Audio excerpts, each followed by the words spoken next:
Hey guys, Rich here. This is my first video, so bear with me as I try and get this down.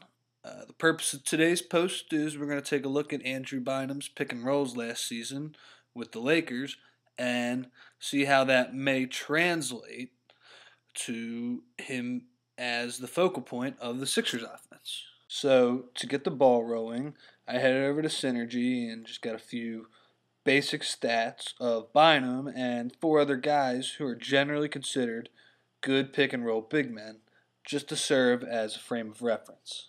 And the stats tell you two things. First, the pick and roll is not as big of a part of Bynum's offensive repertoire as it is for the other guys, which isn't a surprise. He's billed as a true low post player for a reason. It's true. Over 54% of his offensive possessions are considered post ups. The other thing you can see is that generally Bynum has not been as successful as the other guys on a points per possession basis. So obviously the pick and roll isn't Bynum's forte.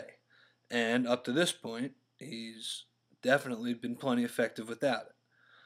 So you're probably wondering why I'm so interested in it. And the reason is twofold.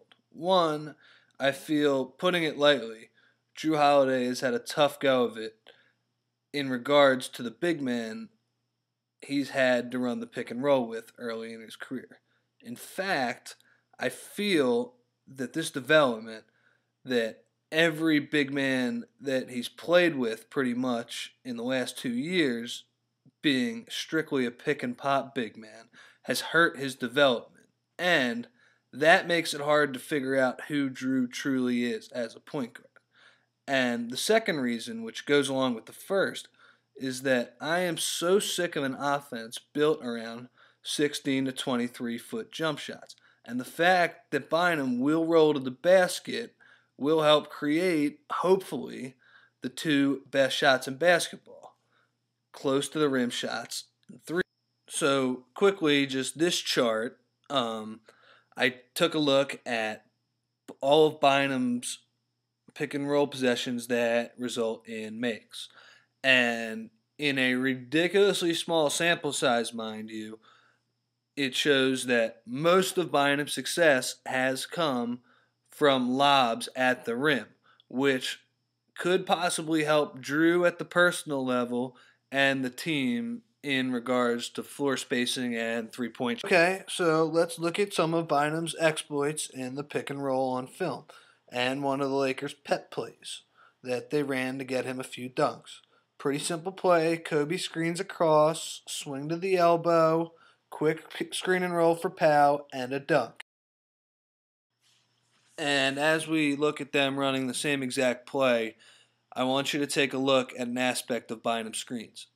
He doesn't make contact, which is a common trait among Sixers big men.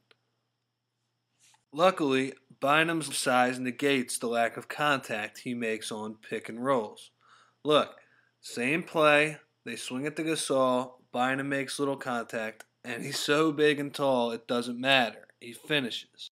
So, even though he doesn't make contact, the sheer act of Bynum rolling to the rim negates any bad he's done by not actually coming in contact with the man he's supposed to screen. So, in the spirit of crazy cross-sport comparisons, I like to think of Bynum as a home run hitting receiver in football. Yeah, maybe he doesn't run the right routes all the time, and he only has one trick. Yeah, maybe he doesn't know where he should go according to the defense. But if you don't have a safety playing over top, and in basketball, a help defender playing over top, then they're just going to throw the ball to the rim and he's going to hit that home run. Take a look at this play, for example. Watch the attention Bynum gets as he rolls to the basket here. Hickson has to help. Now imagine McRoberts is a three-point shooter, like Jason Richardson or Darrell Wright. Then it's not such an easy decision for the defense, even though Bynum still scores here anyway. And finally, what will this look like in the Sixers offense?